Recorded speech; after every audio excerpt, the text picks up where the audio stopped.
So ayun mga boss, meron nga po pala tayo ditong spicy noodles, no? So ano pang hinihintay natin?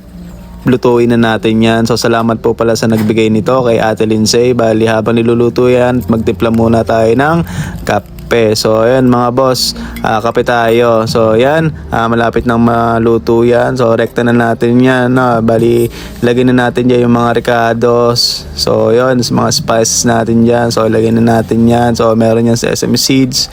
So yun, after nan, bali haluin na natin yan ng mga bilisan para makain na yan. So yun mga boss, at kung umabot ka sa video na to, maaari po bang paki-like, paki-share and follow na rin. So maraming salamat po mga boss. So yun mga boss, tara kain tayo. So yun mga boss, salamat po pala sa mga new followers natin yan, sa mga solid supporters natin yan. Maraming salamat sa inyo.